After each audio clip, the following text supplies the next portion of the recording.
Monday, May 2nd, Derby Week 2022. We're not going to talk about that today. Instead, we're going to do a quick video and discussion about money management and some data I ran on 428. I ran this data for every track, and we're going to cover that. Now, if you haven't watched my tutorial video, you need to watch that first. It's on my YouTube page along with this video. Because I'm going to be talking about some terms that aren't going to make sense unless you've watched that video. So first of all, this is from April 28th, and these are all the tracks that ran that day. Evangeline, Lone Star, Keeneland, Penn, Laurel, Belmont, a lot of different tracks. And it was a really average day for my charts. They didn't actually perform very well. And despite that, some really positive conclusions come out of this data. But you can see some pretty weak days at Thistledowns, GP, Penn in particular. Also pretty weak at Belmont and Charlestown. Everything else is either average or good, but overall very average, okay? Now, there were 90 races we looked at, and I basically counted only specific types of horses. One of those horses I counted were if they were the top horse in the chart, if they got the plus designation next to their letter grade, so plus horse, and if they are the number one or lowest PFDS odds, okay?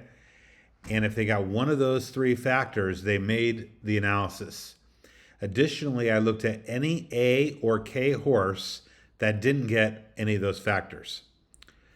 Now, interestingly, there were 14 horses, A or K, that didn't get those factors, and only one of them won and paid $640. That's really weak. I think that's abnormally weak. Shows your data can be very random. This is just one day. That's an anomaly. Another anomaly is these K horses. There were 24 K horses, only got back 2430. That's also very low, and I think an anomaly. But let's take a look. Now,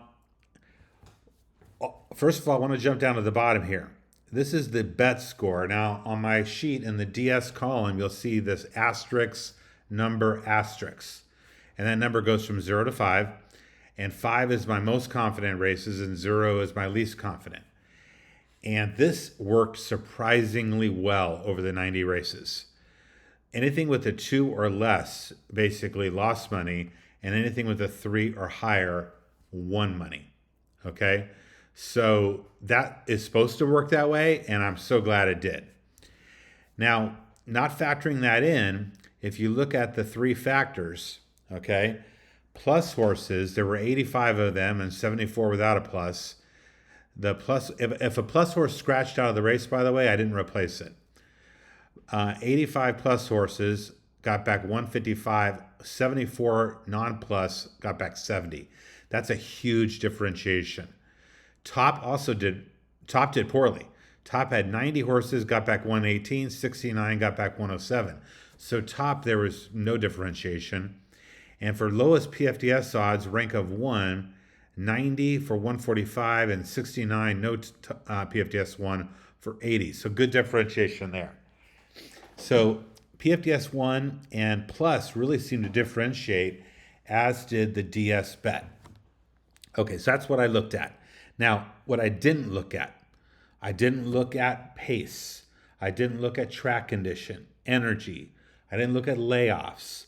I didn't look at the PFDS percentage of horses. Okay, so, there's a lot of factors I didn't look at. But, theoretically, the DS bet and the letter grade and the plus, they factor those in to some extent, okay? But I just want to make it clear. And I also did not look at post-time odds, okay? Which is certainly another factor. But even with those, you could see some real positive signs. So now I got a table up here, and this is one we're going to play with. This is the DS bet, and I only use the 3, 4, and 5 horses, okay? And this is plus horses only, and then everything else is included. And there were 23 horses that met those two criteria. DS bet of 3 or higher and a plus. And 23 horses, 11 of them won. 11 out of 23. That's high. Got back 101.80. For every $2 you bet, you got back 443. That's phenomenal. Okay. Let's take look at a couple other things. Let's change it and instead look at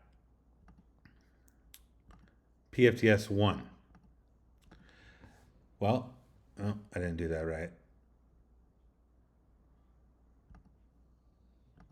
All right. PFTS 1, there were 24. Got back 75 for $3 back, 313 on every $2 you bet. Still very, very good. And let's look at filtering it for the top horse. And the top horse, 24 winners, only got back 49, barely broke even. Got back $2.04 on every $2. So, like I said, no differentiation with the plus, big differentiation with the plus and the PFTS 1, especially the plus.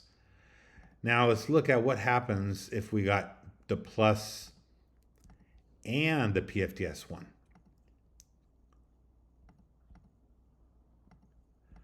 $17 winners for 1720, got back 4.19. So still strong.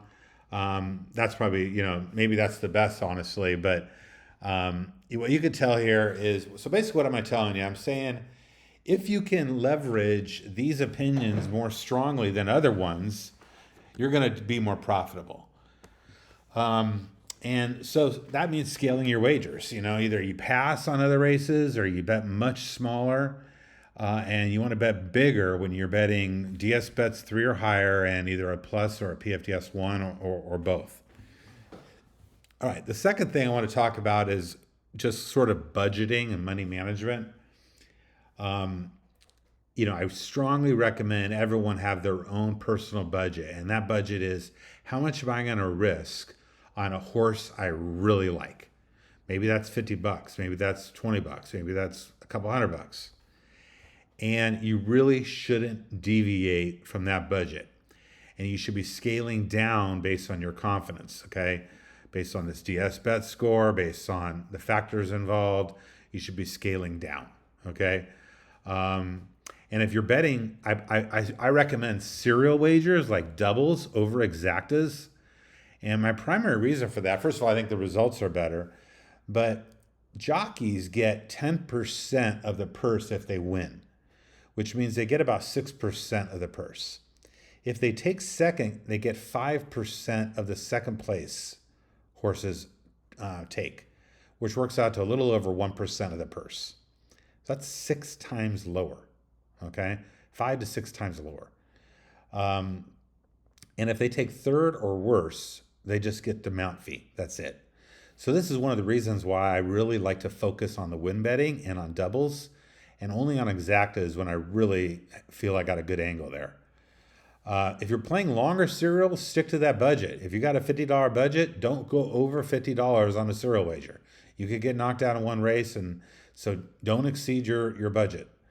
If you're a $20 player, don't exceed your budget. All right, so that's my bottom line for you guys. And just going to summarize: play DS bet 3 or higher, and plus horses or lowest PFDS odds, ranked number 1. All right. Thank you, and we will talk to you later this week for the Kentucky Derby.